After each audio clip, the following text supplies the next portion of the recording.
He spent 30 years writing one series, 90 million copies sold, personal wealth exceeding $120 million. He makes you fall in love with characters, then kills them. His name is George R.R. Martin. When A Game of Thrones was published, he was already 48. Before that, 10 years as a TV writer, constantly hearing, "We can't afford that scene." He got tired of budget constraints killing his imagination, so he turned to novels. In novels, special effects are free. He could have as many dragons as he wanted. He could kill as many protagonists as he pleased. Time magazine named him one of the world's most influential people. The question is, how the hell did he do it? The core philosophy: realism inside fantasy. Martin once said, "I don't believe in fairy tale justice. In history, heroes often die from conspiracy and bad guys often win. I'm just bringing fantasy back to reality." Traditional fantasy? Clear good versus evil. Heroes always win. Magic solves everything, not Martin. He studied the War of the Roses, the 100 Years' War. He saw that in power struggles, there are no good guys, only positions, interests, and choices. So he embedded realistic brutality into a fantasy world. Dragons are real. Magic is real. But what's more real? A wrong marriage decision triggers war. A broken promise leads to massacre. He doesn't write games of gods. He writes choices of humans. Technique number 1. Limited POV, trapping readers inside characters' heads. The Red Wedding, the most devastating scene in the entire saga. Robb Stark brings his mother Catelyn to a wedding. Supposedly reconciliation, actually slaughter. Whose point of view does Martin use?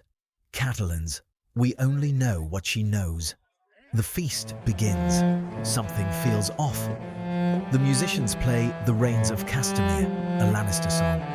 Why play it at a Frey wedding? Catelyn's stomach drops.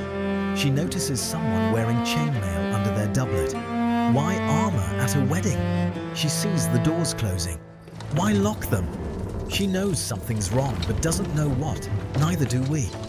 Until the knives come out. Crossbow bolts hit Robb. The slaughter begins. Why is this so devastating? Because we're trapped in Catelyn's cognition. She sees the clues but refuses to believe the worst. So do we. Fear accumulates without confirmation. Then, explosion.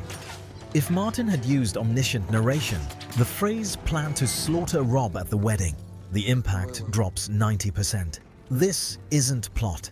This is trauma. Technique number 2. Killing protagonists, destroying the safety net. Ned Stark, Book 1 protagonist, man of honor, champion of justice. He discovers the royal secret. He's about to expose everything. Readers think justice will prevail. Then, chapter 65, head rolls. When HBO filmed this in 2011, the internet exploded. The main character died. Who's the protagonist now?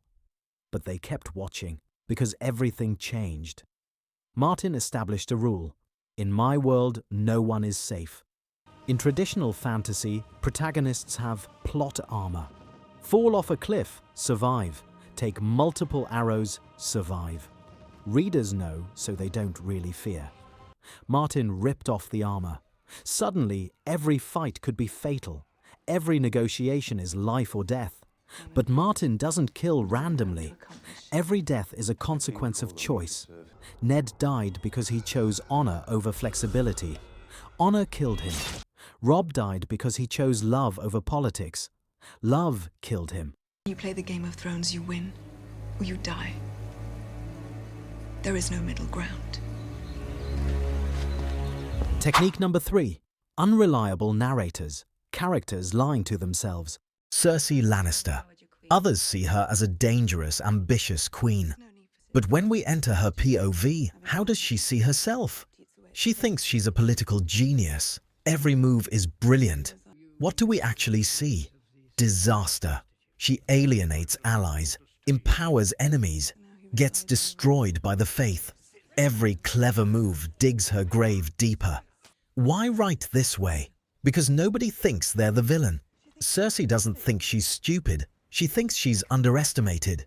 This self-deception is more powerful than any external judgment. Technique number 4. Cliffhanger cuts. Switching at the worst possible moment. Jon at the wall. Wildling army attacking. Tens of thousands versus hundreds. Chaos. Blood everywhere. Jon injured. Enemies breach the wall. Chapter ends.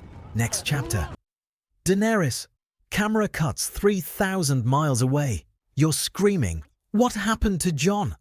But you can't skip ahead because Dany's chapter is compelling too. This exploits the Zygarnik effect.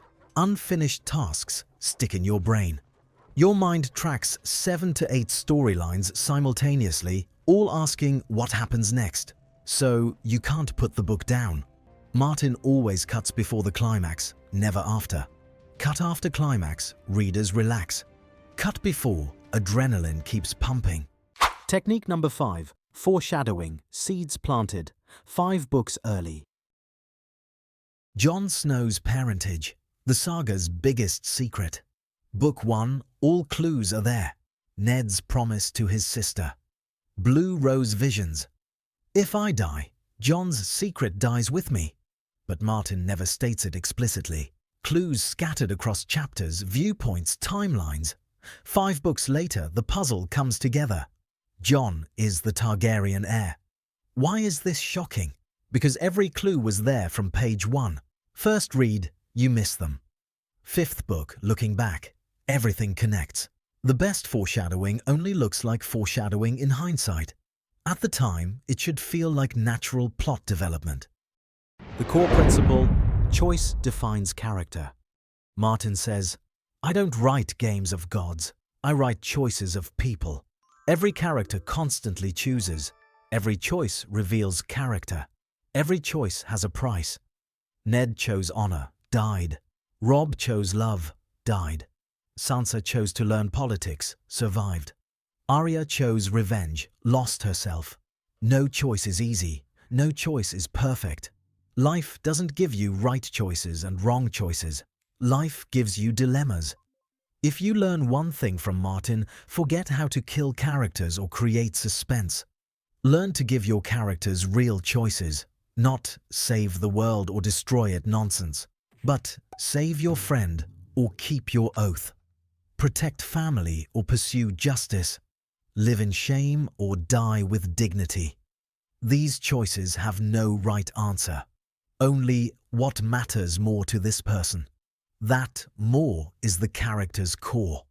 Remember, you're not writing a story, you're designing a cognitive maze, and choices are every turn in that maze.